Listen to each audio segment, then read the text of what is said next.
कहानी को पूरा समझने के लिए कहानी के पिछले सभी भागों को ज़रूर देखें। उसका लिंक मैं आपको डिस्क्रिप्शन बॉक्स में दे दूंगी और साथ में कमेंट बॉक्स में पिन भी कर दूंगी, तो आप वहां से भी जाकर देख सकते हैं। आयत गुस्से से उसकी तरफ देखते हुए बोली, हाउ डियर यू, आपकी हिम्मत भी कैसे हुई मुझे ऐसे टच। उसकी बात पूरी होती उससे पहले ही दृश्यम ने अब उसकी कलाई को हल्का सा मरोड़ भी दिया। वो उसे घूरते हुए बोला, यू नो वाट, मैंने तुम जैसी बदतमीज लड़की अपनी ज़िंदगी में कहीं नहीं देखी। क्या हो जाता अगर तुम मेरी मॉम से आरती करवा लेती, और अगर तुम्हें ये सब नहीं भी करना था तो बेशक से मत करती। कौन तुम्हारे लिए मरे जा रहा है, लेकिन नहीं, तुम्हें तो अलग ही घमंड है। पर listen to me carefully miss सायस सिंघानिया, बेशक से तुम किसी को भी एटीट्यूड दिखाना, लेकिन मेरी मॉम को हरगिज नहीं, वरना मैं तुम्हारा मुंह तोड़ दूंगा। उसकी बात सुनते हुए आयत ने भी गुस्से से अपने जबड़े कस लिए थे। उसने अब दृश्यम के सीने पर अपना हाथ रखा और उसे जोर से धक्का दिया। दृश्यम हल्का सा लड़खड़ाकर पीछे हो गया।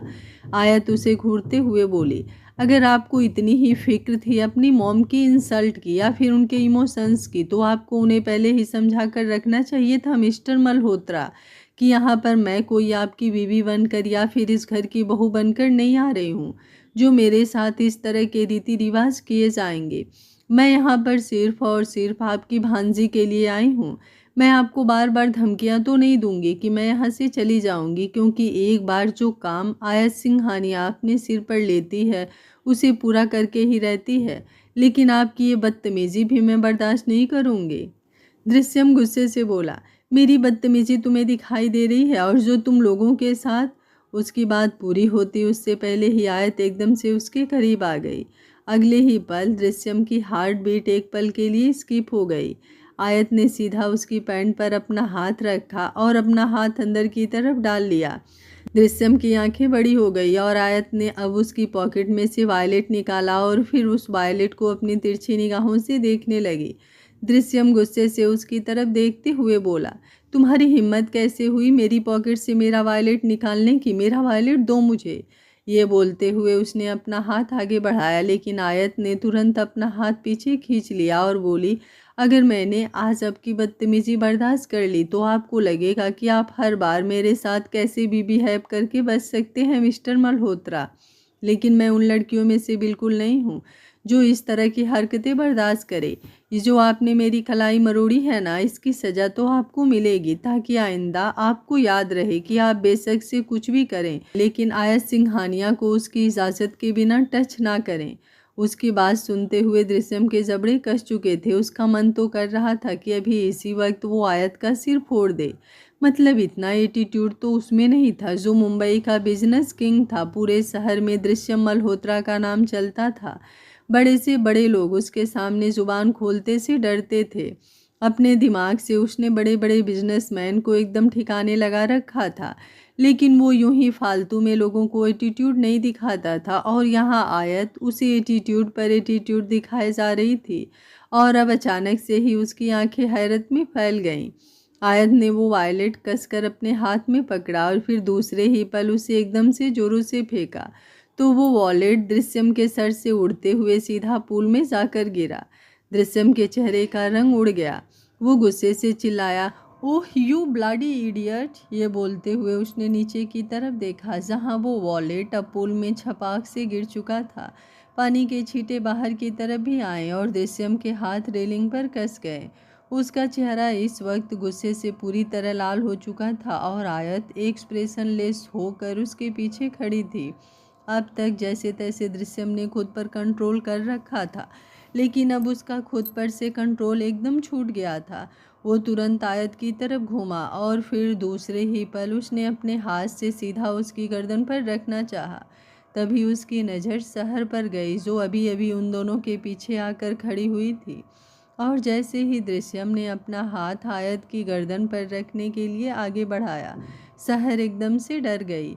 उसे देखकर दृश्यम भी एकदम सुन्न हो गया और आयत अब गुस्से से दृश्यम की तरफ देख रही थी, क्योंकि वो जो हरकत करने वाला था उसका अंदाज़ा अब आयत को भी हो गया था। वो तुरंत बोली, क्या हुआ मिस्टर मल्होत्रा, आप रुक क्यों गए? एक बार फिर से आप मेरी इजाज़त के बिना मुझे हाथ लगाइए, और इस बार तो मुझे टॉर्चर करने के लिए हाथ लगाइए। फिर मैं आपको बताऊंगी कि आयत सिंघानिया सिर्फ आपके वॉलेट को पूल में नहीं फेंक सकती, वो और भी बहुत कुछ कर सकती है। अगर शहर वहाँ पर नहीं होती तो दृश्यम अब तक बहुत कुछ कर चुका होता, लेकिन शहर की वजह से वो रुक गया था। पर उसकी जलती हुई नज़रें जो आयत पर थी वो बहुत कुछ बोल रही थी, और आयत भी उसकी आंखों में आंखें मिलाकर खड़ी थी। तभी शहर की आवाज़ वहाँ पर आई। क्या हुआ मम्मा, आपके और सुपर हीरो के बीच लड़ाई चल रही है क्या? उसकी आवाज़ सुनकर आयत ने जल्दी से खुद को संभाला। दृश्यम ने अपना हाथ अब नीचे कर लिया था। आयत शहर की तरफ घूमते हुए बोली, नहीं तो बेटा, मैं और आपके सुपर हीरो क्यों ही लड़ाई करेंगे? आपके सुपर हीरो भी इतने अच्छे हैं और आपकी मम्मा तो है ही बेस्ट। भला हम दोनों के बीच लड़ाई क्यों हुई होगी? दृश्यम गुस्से से कांपते हुए बोला, बेस्ट माई फुट। ये बोलकर वो तुरंत वहाँ से निकल गया और आयत ने उसे जाते हुए देखा। उसने एक गहरी सांस ली और फिर शहर की तरफ देखती हुई बोली, आपको भूख लगी है क्या? शहर ने अपना चेहरा हाँ में हिलाया। आयत हल्का सा मुस्कुरा कर बोली, तो फिर मैं अभी आपके लिए खाना लेकर आती हूँ, आप तब तक बेड पर बैठिए। शहर ने अपना चेहरा हाँ में हिलाया और जाकर बेड पर बैठ गई। आयत अब अपने रूम से बाहर निकली और इधर उधर देखने लगी। उसे सामने ही एक सर्वेंट नजर आई जो नीचे दरवाजे के पास खड़ी थी और अब बाहर जा रही थी। आयत भी सीढ़ियां उतरते हुए नीचे आई और उस सर्वेंट को बुलाने के लिए बाहर की तरफ आ गई। तभी उसकी नज़र दृश्यम पर गई, जिसने अभी अभी अपनी शर्ट उतार कर साइड में फेंकी थी और अब वो तुरंत पुल के अंदर कूद गया। दृश्यम की एकदम परफेक्ट बॉडी देखकर कोई भी उस पर फ्लैट हो जाता, लेकिन आयत के चेहरे पर जरा से भी एक्सप्रेशंस चेंज नहीं हुए थे। दृश्यम वहाँ स्विमिंग पूल में अपना वॉलेट ढूंढ रहा था और यहाँ आयत ने अब सर्वेंट की तरफ देखते हुए पूछा, खाना बन गया है क्या? एक्चुअली शहर को भूख लगी है। तो अभी वो बोल ही रही थी कि अचानक से दृश्यम जोरों से चिल्लाने लगा, बचाओ बचाओ बचाओ। उसे चिल्लाते हुए देख सभी सर्वेंट और गार्ड्स भी पूल की तरफ बढ़ने लगे। आयत भी हैरान रह गई थी, वो भी अब तेज कदमों से पुल की तरफ आई। सभी गार्ड्स और सर्वेंट पुल के आसपास इकट्ठा होने लगे थे और आयत जो सर्वेंट से बात कर रही थी अब वो भी उस तरफ आ गई थी। दृश्यम पूरी तरह से पुल के अंदर था और अपने हाथों को बाहर की तरफ निकालते हुए जोरों से चिल्ला रहा था। ऐसा लग रहा था जैसे उसे स्विमिंग करने में प्रॉब्लम हो रही हो या फिर उसकी सांसें फूल रही हो। उसे यूं देखते हुए आयत भी हैरान थी, क्योंकि इतना बड़ा बिजनेसमैन, उसे स्विमिंग तो अच्छे से आनी ही चाहिए, क्योंकि ये सब तो रईसों की सिर्फ ज़रूरत नहीं, उनके शौक भी होते हैं। सभी सर्वेंट के चेहरे पर डर नज़र आ रहा था। आयत ने उनकी तरफ देखते हुए पूछा, आप लोग अपने मालिक को बचा क्यों नहीं रहे? जाइए, आप में से कोई स्विमिंग पूल में जाइए और उन्हें बचा कर बाहर लेकर आइए। उसकी बात पर एक गार्ड जल्दी से बोला, यहाँ पर किसी को भी स्विमिंग नहीं आती। उसकी बात सुनकर आयत की आंखें बड़ी हो गई थी। वो गुस्से से मुंह बनाते हुए बोली, मिस्टर मल्होत्रा ने अपने घर में अपने जैसे फालतू लोग ही रख रखे हैं क्या? पर अब मैं क्या करूं, इन्हें बचाऊं क्या? ये बोलते हुए उसकी आईब्रो ऊपर की तरफ उठ गई थी, लेकिन अगले ही पल वो थोड़ी सख्त होकर बोली, नहीं, मैं उनके पास पुल के अंदर तो बिल्कुल नहीं जाऊंगी, मैं बाहर से ही उन्हें बचाने की कोशिश करती हूँ। ये बोलकर अब वो थोड़ा आगे आई और अपना हाथ दृश्यम की तरफ बढ़ाते हुए बोली, मेरा हाथ पकड़िए मिस्टर मल्होत्रा और बाहर आइए। दृश्यम ने पानी में से बाहर निकलते हुए उसकी तरफ देखा और अपना चेहरा हाँ में हिलाया, जैसे उसकी बात सुन रहा हो और अब वो उसकी बात मानने भी वाला हो। आयत चुपचाप अपनी जगह पर खड़ी थी और अब दृश्यम किसी तरह पानी में तैरते हुए उसके पास आया। आयत ने अभी भी अपना हाथ आगे बढ़ा रखा था और अब दृश्यम ने अपना कांपता हुआ हाथ उसकी तरफ बढ़ाया। आयत गुस्से से दांत पीसते हुए बोली, मैंने तो आपको परफेक्ट मैन सोचा था, लेकिन आप तो बड़े ही स्टूपिड टाइप के निकले। मतलब ये जानने के बाद भी कि आपको ढंग से स्विमिंग नहीं आती, आप इस पूल में स्विमिंग। छपाक। उसकी बात पूरी होने से पहले ही वहां पर आवाज़ घुस गई और दूसरे ही पल सबकी आंखें बड़ी हो गई। आयस जो दृश्यम को बचाने के लिए आगे बढ़ी हुई थी, दृश्यम ने उसका हाथ पकड़कर उसे ही स्विमिंग पूल के अंदर खींच लिया था और अब आयत पूरी तरह से भीग गई थी। वो सीधा पानी के अंदर गई और अंदर नीचे तले तक जा चुकी थी। अब वो एकदम से बाहर आई और अगले ही पल उसने अपने सिर पर अपने हाथ रखते हुए गहरी सांस ली। उसका चेहरा एकदम लाल हो चुका था और पूरी बॉडी सुन्न हो गई थी। पानी का टेम्परेचर ऑलमोस्ट 5 डिग्री था, जो हद से ज़्यादा ठंडा था। इतने ठंडे पानी में आयत की पूरी बॉडी एकदम बर्फ की तरह जम गई थी और अब वो गुस्से से दृश्यम की तरफ देख रही थी। दृश्यम, जो अब तक बचाओ बचाओ चिल्ला रहा था, अब उसके चेहरे पर तीखे एक्सप्रेशंस थे। वो गहरी मुस्कुराहट के साथ बोला, दृश्यम मल्होत्रा परफेक्ट इंसान तो बिल्कुल भी नहीं है, लेकिन वो ऐसा इंसान ज़रूर है जो दूसरों की फालतू हरकतें और इनकी फालतू बकवास बिल्कुल बर्दाश्त नहीं करता। बहुत शौक है ना तुम्हें लोगों की बेइज्जती करने का, तो welcome to the Drishyam Malhotras world, miss Ayat Singhania. उसकी बात पर आयत उसकी तरफ देखती रह गई। मतलब ये सब कुछ दृश्यम ने उसे पानी में खींचने के लिए किया था।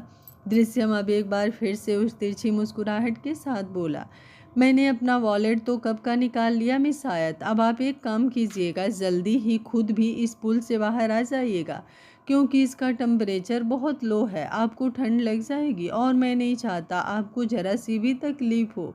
You know what I mean. ये बोलते हुए उसकी वो डेविल स्माइल और भी ज़्यादा लंबी हो गई थी और इस वक्त वो बेहद दिलकश लग रहा था। ठंडे पानी की वजह से उसकी बॉडी भी एकदम लाल थी और अब वो अपना चेहरा हल्का सा झटकाते हुए बाहर की तरफ चला गया। दृश्यम के बालों से पानी की बूंदें नीचे गिर रही थी और उसकी बॉडी जो शर्टलेस थी, उसे देखकर तो कोई भी लड़की ठंडे पानी में भी गर्मी महसूस करे, लेकिन आयत उसके जबड़े कसे हुए थे। आयत भी अब गहरी आवाज़ में बोली, मैं बिल्कुल सही थी मिस्टर मल्होत्रा, मैंने ये शादी करके कोई गलती नहीं की। एक्चुअली बहुत दिनों से लाइफ में चैलेंज की थोड़ी कमी हो रही थी, तो मुझे लगता है ये परफेक्ट चैलेंज है मेरे लिए। Now just wait and watch. Mister Malhotra, आपकी इस हरकत का जवाब मैं आपको कैसे देती हूँ। ये बोलते हुए उसका चेहरा गुस्से से अब और भी ज़्यादा लाल हो चुका था। अब वो पानी के बाहर आने लगी, लेकिन अचानक ही वो रुकी और फिर पानी से बाहर आने की बजाय एकदम से पीछे की तरफ हुई और पानी में लेटे हुए पीछे की तरफ स्विमिंग करने लगी।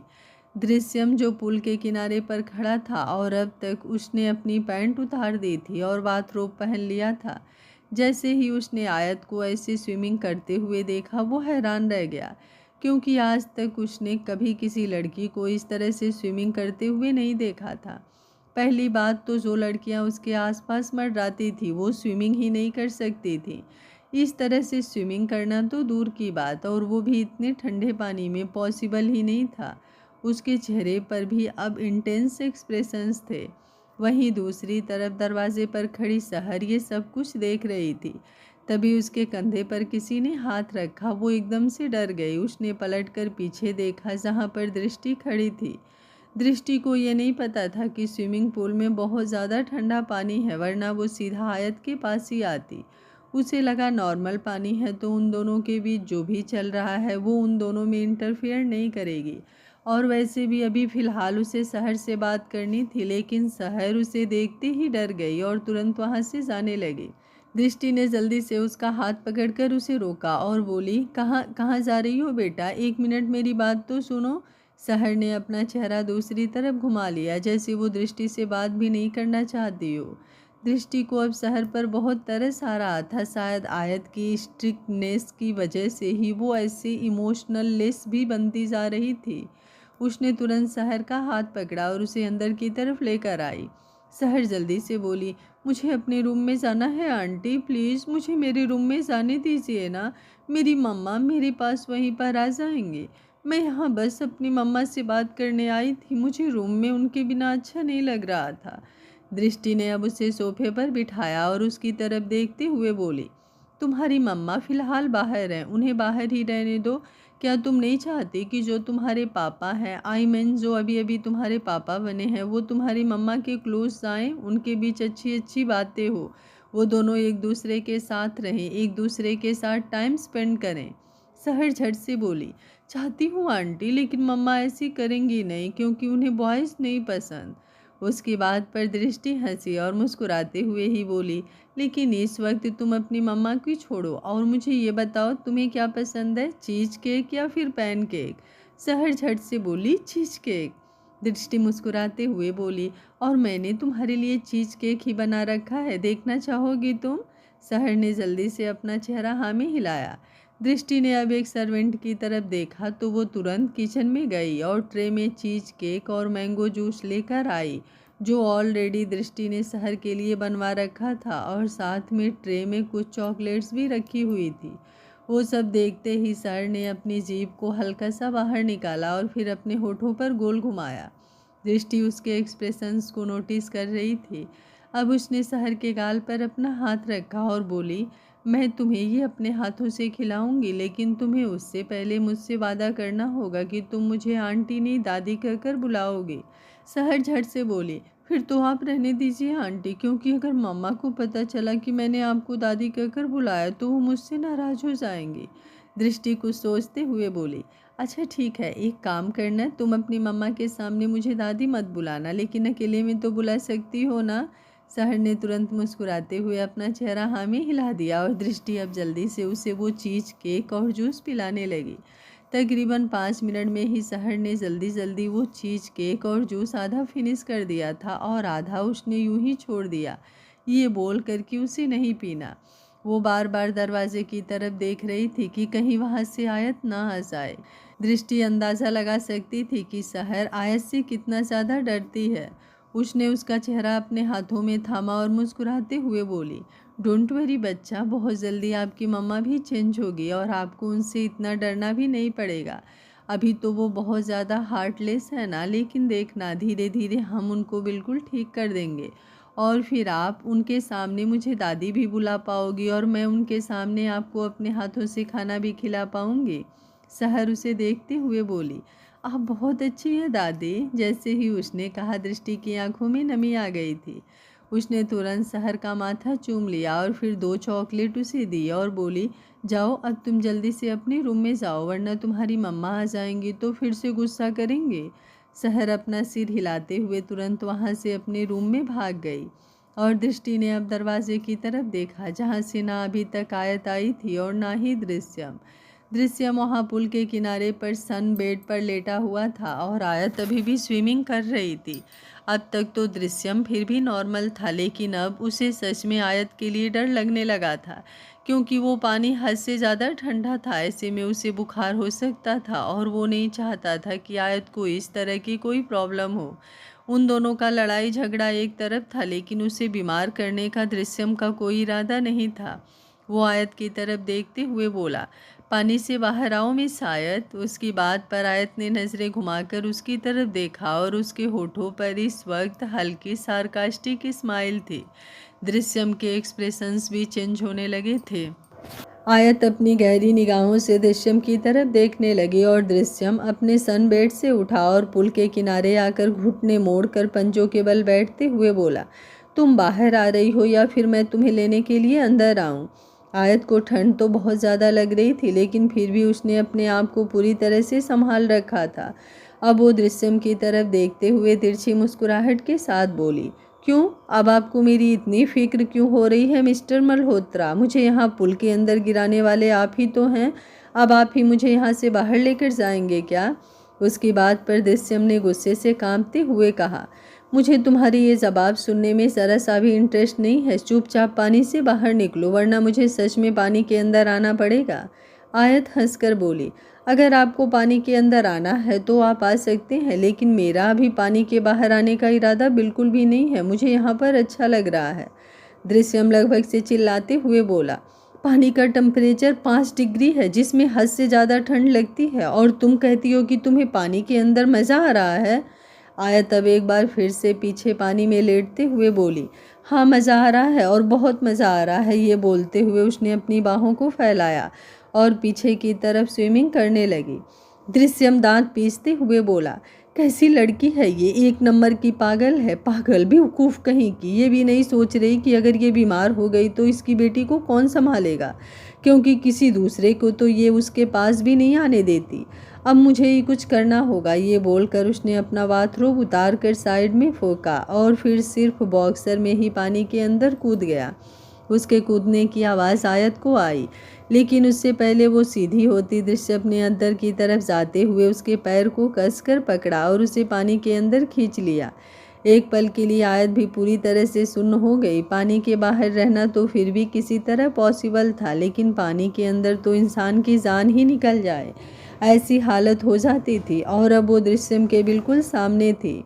वो दोनों पानी के अंदर थे और एक दूसरे को क्लियरली देख सकते थे। शायद उन दोनों को ही पानी के अंदर रहने की प्रैक्टिस थी। वो दोनों एक दूसरे को बहुत गहरी निगाहों से घूर रहे थे, लेकिन फिर देखते ही देखते आयत की सांसें फूलने लगी।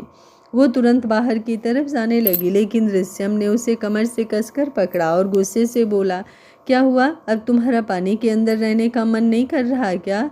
आयत ने उसका हाथ अपनी कमर पर से हटाया और बोली, छोड़ो मुझे। दृश्यम ने अब उसे और भी ज़्यादा कसकर पकड़ लिया और बोला, नहीं, अब तो हम थोड़ी देर पानी में ही इंजॉय करेंगे। ये बोलकर वो उसे लेकर और नीचे की तरफ हुआ। आयत को अब सांस लेने में प्रॉब्लम होने लगी थी। वो ऊपर जाने के लिए छटपटा रही थी। दृश्यम साफ महसूस कर सकता था कि अब पानी के अंदर ज़्यादा गहराई में आयत नहीं रह पा रही है, इसलिए उसने भी उसे अपनी बाहों से आज़ाद नहीं किया और उसकी तरफ देखते हुए बोला, वैसे पानी में खूबसूरत लग रही हो तुम।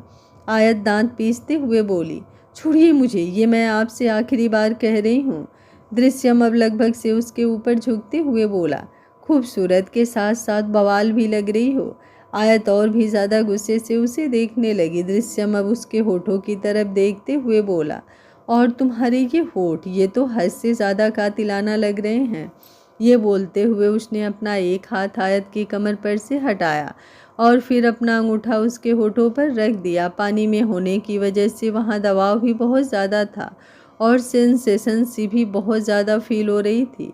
अभी दृश्यम अपने अंगूठे से उसके होठों को सहला ही रहा था कि आयत ने तुरंत उसे धक्का दिया और ऊपर की तरफ आ गई।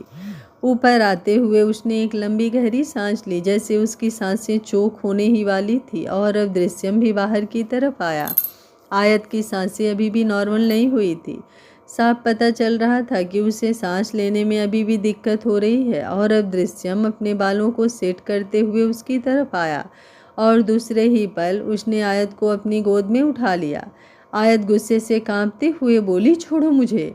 दृश्यम गहरी मुस्कुराहट के साथ बोला, जब पानी के अंदर था तब भी मुझे खुद को छोड़ने के लिए बोल रही थी, और जब पानी से बाहर लेकर जा रहा हूँ तब भी यही कह रही हो कि छोड़ो मुझे। आखिर तुम चाहती क्या हो बीबी? जैसे ही उसने कहा, आयत की आंखें बड़ी हो गई। वो दांत पीसते हुए बोली, दोबारा कभी मुझे बीबी कह भी मत देना, वरना मैं तुम्हारा मुंह तोड़ दूंगी। दृश्यम अब एक बार फिर से उसी स्माइल के साथ बोला, वैसे गुस्से में भी तुम काफ़ी बवाल लगती हो बीबी। एक बार फिर से उसके मुंह से बीबी सुनकर आयत ने अब उसके सीने पर जोर से मुक्का मारा और बोली, खबरदार, अगर अब तुमने मुझे बीबी कहा तो। दृश्यम हंसकर बोला, अब बीबी को अगर बीबी नहीं कहूँगा तो और क्या कहूँगा बीबी।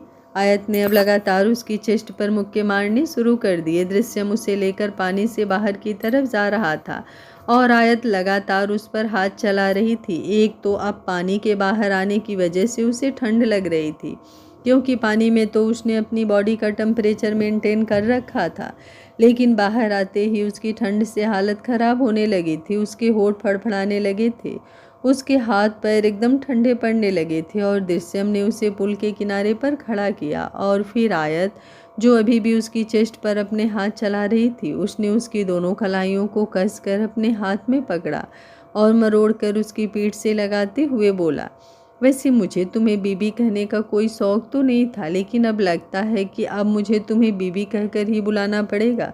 वो क्या है ना, जो चीज़ तुम्हें पसंद ना हो उसे करने का मज़ा ही कुछ अलग आ रहा है। ये बोलते हुए उसका चेहरा आयत के चेहरे के बिल्कुल करीब था और अब आयत ठंड से बुरी तरह कांपने लगी थी। उसके फड़फड़ाते हुए होठ देखकर दृश्यम ने तुरंत पूछा, अगर तुम्हें ठंड लग रही है तो मैं तुम्हें अपनी गोद में उठाकर अंदर ले जाऊं क्या बीबी? आयत दांत पीसते हुए बोली, मेरे हाथ छोड़ो। ये बोलते हुए उसके दांत आपस में रगड़ खा रहे थे।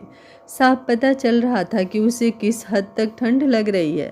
दृश्यम ने हल्का सा उसकी कलाइयों को और घुमाते हुए पूछा, बताओ ना, अगर तुम्हें ज़्यादा ठंड लग रही है तो क्या मैं तुम्हें अपनी गोद में उठाकर अंदर ले जाऊं? जैसे ही उसने कहा, आयत ने अब एक झटके से अपनी कलाइयों को छुड़ाया और फिर दूसरे ही पल दृश्यम को जोर से धक्का देते हुए बोली, तुमसे शादी करके मैंने अपनी ज़िंदगी की सबसे बड़ी गलती की। तुम जैसे मर्द होते ही ऐसे हैं। पहले तो अपनी ईगो के चक्कर में कुछ भी करते हैं और अगर कोई तुम्हारी ईगो को तोड़ कर रख दे तो उसके बाद तुम और भी ज़्यादा पागल हो जाते हो, कुछ भी करते हो। तुम जैसे मर्द अपनी ईगो सेटिस्फाई करने के लिए किसी भी हद तक जा सकते हो।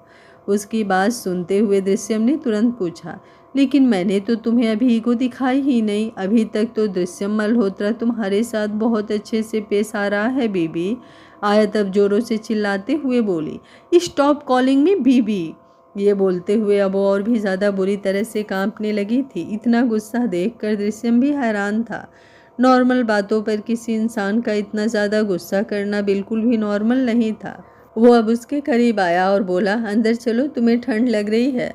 आयत ने एक बार फिर से उसे जोरों से धक्का दिया और बोला, मर भी जाऊं तो तुम्हें फ़र्क नहीं पड़ना चाहिए। दृश्यम हैरानी से उसकी तरफ देखने लगा। वो भी बहुत गुस्से में बोला, मैंने कहा अंदर चलो। ये बोलते हुए उसने उसकी कलाई को कसकर पकड़ा और उसे अंदर की तरफ लेकर जाने लगा। आयत ने एक झटके से अपनी कलाई छुड़ाई और बोली, मुझे अभी स्विमिंग करनी है। ये बोलकर वो तुरंत पानी में कूदने को हुई, लेकिन उससे पहले ही दृश्यम हल्का सा नीचे की तरफ झुका और फिर उसने एकदम से आयत को अपनी गोद में उठाया और उसकी तरफ देखते हुए बोला, गलती मेरी ही है जो मैंने तुम्हें यहाँ पर छोड़ा। आयत चिल्लाते हुए बोली, छोड़ो मुझे, वरना छोड़ूंगी तो मैं तुम्हें नहीं, बहुत बुरी हालत कर दूंगी तुम्हारी। दृश्यम भी जल्दी से बोला, जितनी धमकी देनी है देती रहो बीबी। दृश्यम मल्होत्रा को किसी की धमकी से घंटा फर्क नहीं पड़ता। ये बोलते हुए वो उसे अंदर की तरफ लेकर जा रहा था। आयत एक तरफ ठंड से काँप रही थी तो दूसरी तरफ गुस्से में जल रही थी। उसकी आंखें भी अपना रंग बदलती जा रही थी, एकदम लाल आंखें, जैसे वो अपने अंदर आंसू रोक रही हो। क्योंकि बेशक से अभी तक दृश्यम और आयत के बीच जितनी भी तकरार हुई हो, एक बार भी आयत की आंखों में आंसू नहीं आए थे, जबकि ठंड से उसका बुरा हाल हो रहा था। शायद इसी वजह से उसकी आंखों में लाली छाने लगी थी। और अब दृश्यम उसे लेकर उसके रूम की तरफ जा रहा था, लेकिन फिर अचानक ही वो रुका और उसे अपने कमरे की तरफ लेकर जाने लगा। आयत जल्दी से बोली, कहाँ लेकर जा रहे हो तुम मुझे? दृश्यम बेहद इंटेंस वॉइस में बोला, बीबी होना तुम मेरी तो अपने पति के रूम के अलावा और कहाँ जाओगी? उसकी बात पर आयत दंग रह गई। अब उसने एक बार फिर से दृश्यम के कंधों को कसकर पकड़ा और उसे खुद से दूर करने लगी। दृश्यम के लिए अब उसे संभालना भी मुश्किल हो रहा था। वो उसकी गोद में फड़फड़ा रही थी, कभी एक तरफ से निकलने की कोशिश करती तो कभी दूसरी तरफ से, और दृश्यम को उसे हैंडल करने में भी प्रॉब्लम हो रही थी। ना जाने इतना ज़ोर अचानक से आयत में कहाँ से ही आ गया था। वो जैसे तैसे उसे लेकर अपने रूम में पहुंचा। उसने जैसे ही आयत को ज़मीन पर छोड़ा, आयत ने एक बार फिर उसे ज़ोरों से धक्का दिया और बोली, आइंदा मेरे करीब भी मत आना, खबरदार, अगर मेरे पास आने की कोशिश भी की तो। ये बोलते हुए वो दरवाजे की तरफ भाग रही थी और दृश्यम ने अब उसे अपनी बाहों में कसकर पकड़ा और वापस अपनी तरफ खींचा और बोला, तुम पागल हो गई क्या जो ऐसी हालत में शहर के सामने? उसकी बात पूरी होती उससे पहले ही आयत चिल्लाते हुए बोली, तुम होते कौन हो मुझे बताने वाले कि मुझे क्या करना है और क्या नहीं? आयत की इस बात पर दृश्यम को अब और भी ज़्यादा गुस्सा आया तो उसकी बाहों से छूटने ही वाली थी, लेकिन अब दृश्यम ने अचानक से उसे गोल घुमाया और फिर दूसरे ही पल सीधा बिस्तर पर गिरा दिया। अभी भी आयत रुकी नहीं थी। वो लगातार दृश्यम को खुद से दूर धक्का देने की कोशिश कर रही थी और अब दृश्यम ने उसकी कलाइयों को कसकर पकड़ा और बिस्तर पर ऊपर की तरफ लगा दिया। उसका चेहरा आयत के चेहरे के बिल्कुल करीब था, पर आयत अभी भी रुकने का नाम नहीं ले रही थी और अब एकदम से दृश्यम उसके चेहरे पर झुका। उसके होठ आयत के होठों के बिल्कुल करीब आ गए थे तो आयत एकदम से रुक गई। उसकी गहरी सांसों का शोर उस पूरे कमरे में गूंज रहा था और वो गर्म सांसें दृश्यम को अपने चेहरे पर महसूस हो रही थी। वो बस उसके होठों को छूने ही वाला था कि आयत ने अब एकदम से अपने हाथ ढीले छोड़ दिए और दृश्यम भी तुरंत रुक गया। लेकिन उन दोनों की गर्म सांसें अभी भी आपस में उलझ रही थी। दृश्यम अभी भी यूं ही उसके ऊपर झुका हुआ था और उसकी नज़रें आयत की नज़रों से मिली हुई थी।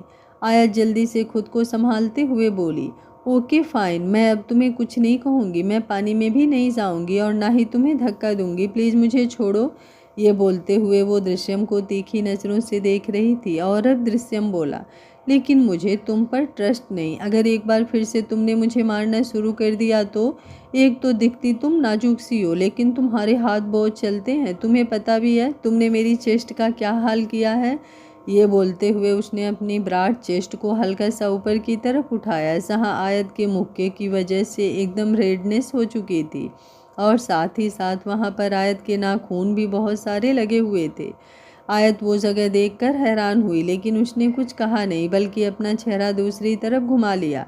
दृश्यम तुरंत बोला, ऐसे नज़रें फेरने से कुछ नहीं होगा। अगर तुम चाहती हो कि मैं तुम्हारे हाथों को छोड़ूं तो जल्दी से मुझे सॉरी बोलो।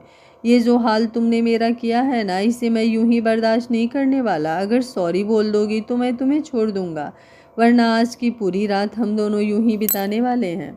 आयत के चेहरे पर गुस्सा झलकने लगा। वो झट से बोली, एक तो मैं तुम्हारी हेल्प कर रही हूँ, तुम्हारी केस जीतने में तुम्हारी मदद कर रही हूँ, और ऊपर से तुम मुझसे ही सॉरी। उसकी बात पूरी होती उससे पहले ही दृश्यम बोला, उस केस का और तुम्हारी इस हरकत का आपस में कोई लेना देना नहीं है। आप जल्दी से सॉरी बोलो, वरना मैं सच में तुम्हें नहीं छोड़ने वाला। पानी में से तो मैंने तुम्हें बाहर जाने के लिए बोल दिया, लेकिन अब यहाँ से तुम बाहर बिल्कुल नहीं जा पाओगी। उसकी बात पर आयत तुरंत बोली, इट्स ओके, लेकिन मैं तुम्हें सॉरी नहीं बोलूँगी। मैंने जो किया है उसके लिए मुझे ज़रा सा भी गिल्ट नहीं है, क्योंकि तुम इसी के लायक हो।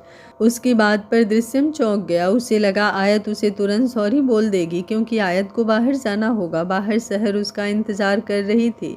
शहर को भूख भी लगी होगी। दृश्यम नहीं जानता था कि दृष्टि ने उसे चीज केक वगैरह खिला दिया है, इसलिए वो शहर के बारे में सोच रहा था। पर अब जब आयत खुद से जिद पर अड़ गई थी तो वो भी जिद छोड़ने वाला नहीं था। वो यूं ही आयत की तरफ देखता रहा और आयत भी उसके नीचे बेड पर लेटी रही। अब एक बार फिर से आयत की बॉडी हल्की हल्की कांपने लगी थी। ठंड से उसकी पूरी बॉडी एकदम लाल हो गई थी और फिर उसने जोरों से छींक मारी।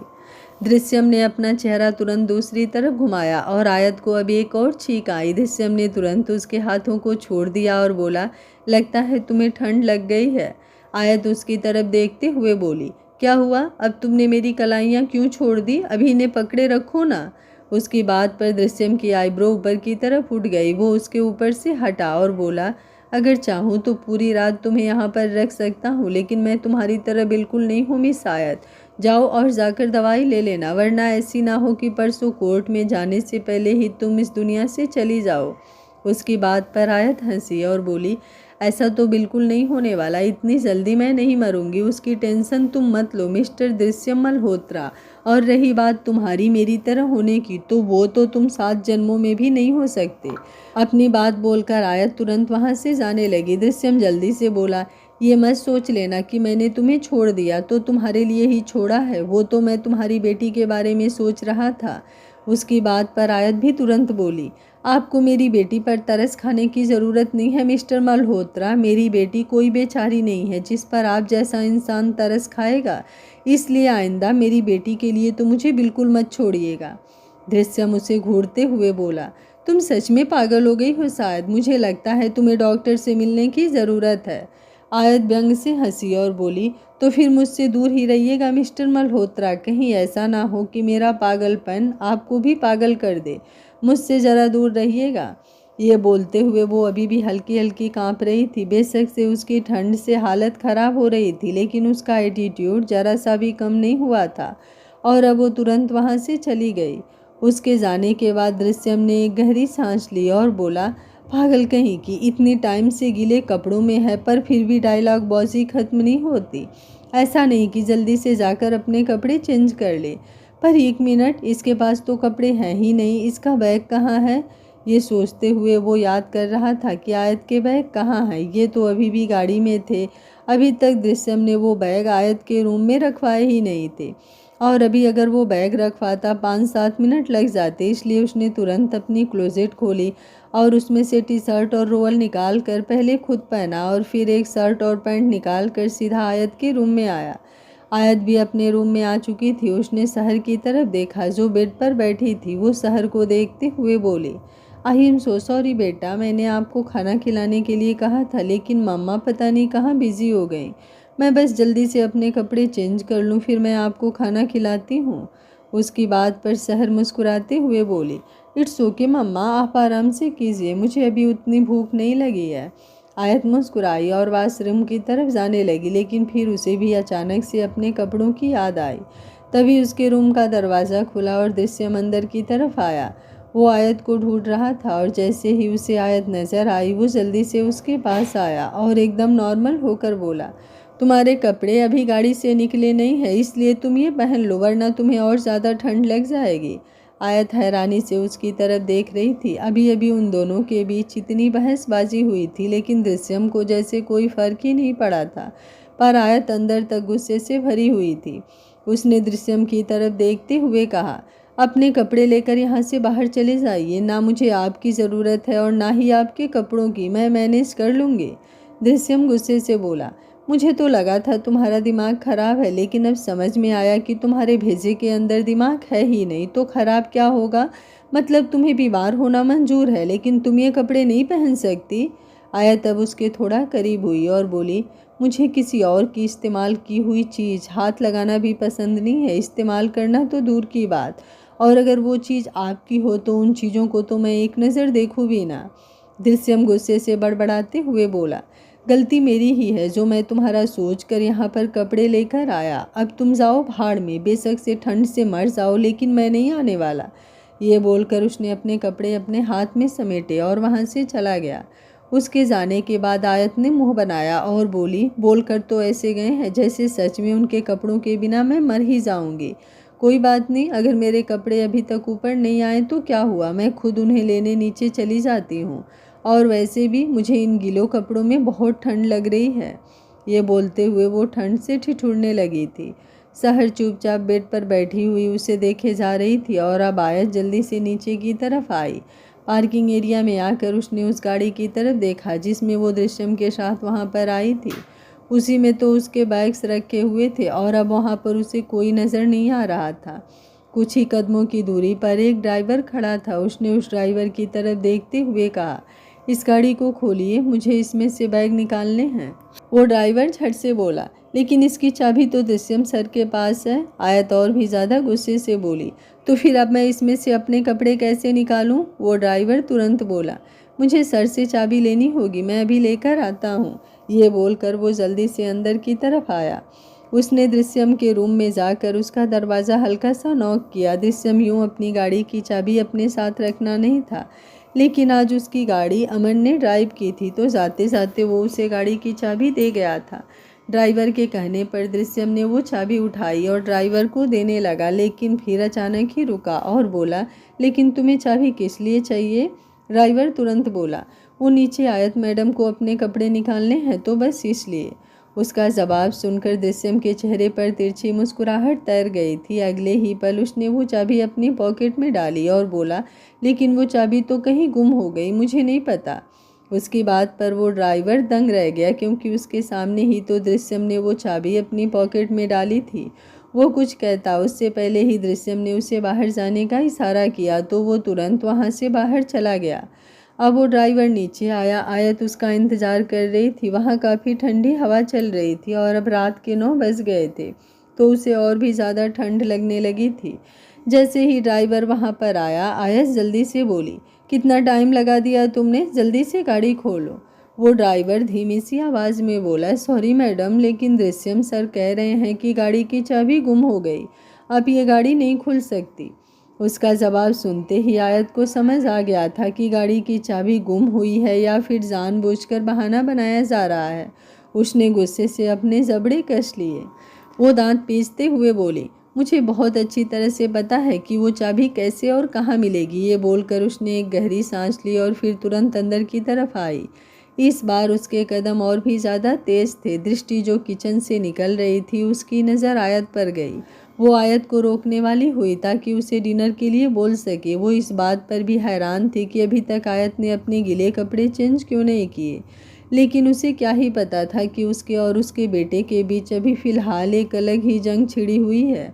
वहीं आयत ने अब जोरों से दृश्यम के रूम का दरवाज़ा खोला और फिर पैर पटकते हुए अंदर की तरफ आई।